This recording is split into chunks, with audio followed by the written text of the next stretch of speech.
वो अमावस की रात थी और नेहा हॉस्टल रूम के बाहर खड़ी किसी से फोन पर बात कर रही थी। तभी उसके एक रूममेट ने कमरे का दरवाजा खोला और कहा, दरवाजा पीट क्यों रही हो? हैरान करने वाली बात थी, नेहा ने उस दरवाजे को हाथ तक नहीं लगाया था और उसके सिवाय वहाँ कोई आया भी नहीं था। जब ये बात नेहा ने उसकी रूममेट से कही तो उसकी रूममेट्स ने उस पर विश्वास ही नहीं किया। उस रात ये पहली बार नहीं हुआ था। उन दोनों के सोते ही और एक बार दरवाजा पीटने की आवाज आई थी। ये किसने किया था वो तो उन्हें पता नहीं चल पाया, लेकिन उस अमावस की रात के बाद ऐसा फिर कभी नहीं हुआ। उस रात ललिता अपने चाची के घर जा रही थी। वो रास्ता थोड़ा लंबा था।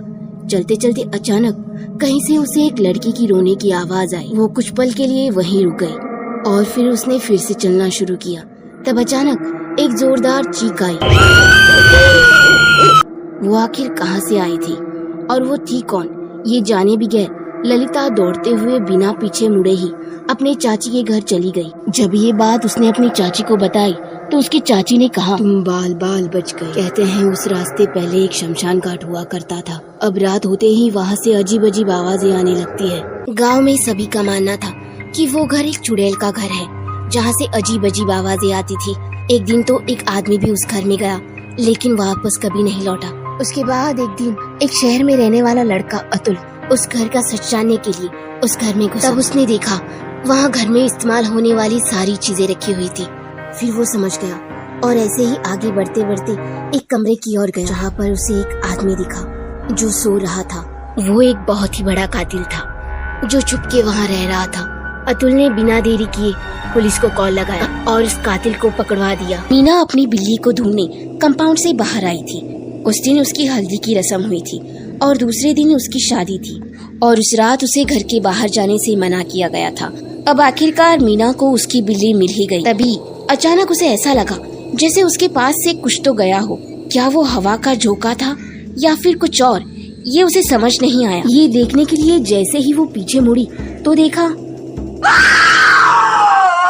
सपने में तेजस को मारने एक राक्षस आ रहा था। उसे देख वो डर के मारे भाग ही रहा था कि उसका पैर पत्थर से टकराकर वो गिर गया। उतने में ही उसने अपनी आँख खोली। तब उसने देखा एक वैसा ही राक्षस उसकी आंखों के सामने था। उसे देख उसने अपनी आंखें फिर से बंद कर ली। क्या वो अभी भी उसी ही सपने में था? ये वो सोच ही रहा था कि कमरे में से किसी ने उसे आवाज दी।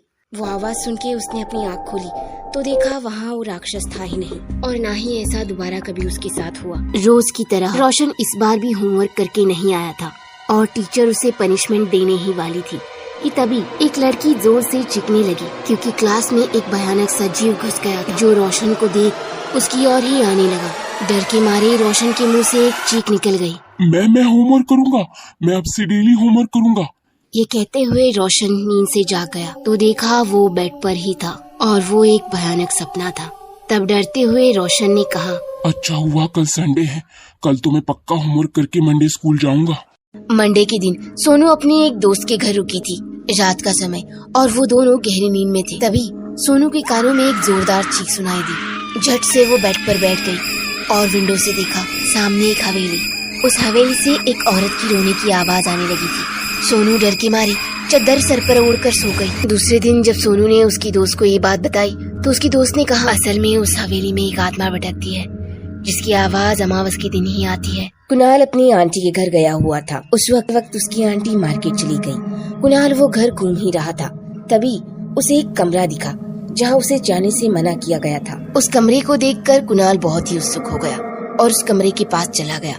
तभी उस कमरे के अंदर से एक अजीब सी आवाज आने लगी। उस कमरे में आखिर था कौन, ये देखने के लिए कुणाल ने उस कमरे का दरवाजा खोला तो देखा वहाँ एक लड़की थी। वो लड़की चीखती हुई कुणाल को मारने ही आ रही थी।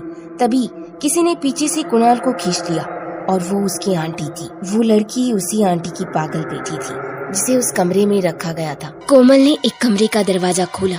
उस कमरे में पूरा अंधेरा था और दो आत्माएं कोमल के आसपास मंडराने लगी। ये देख वो डर के मारी उस कमरे से भाग गई और ये बात जाके अपने पति को बताई।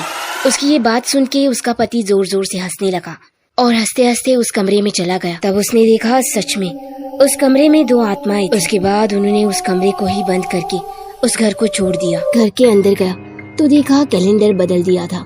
पापा टीवी देख रहे थे। फिर अपने कमरे में गया, वहाँ कोई भी नहीं था, ना बीबी ना बच्चे। फिर किचन में गया, वहाँ भी कोई नहीं दिखा। और आखिरकार माँ के कमरे में गया, जहाँ माँ बैठी हुई थी। वो अपने बेटे केतन की तस्वीर देखे जा रही थी, जिसे मरे 1 साल हो चुका था। उतने में ही डोर पे कोई आया और वो केतन की बीबी थी, जिसके गले में मंगलसूत्र था। इसका मतलब उसने दूसरी शादी कर ली थी। ये देख केतन की आत्मा ने कहा, आखिर इंसान बदल ही जाता है।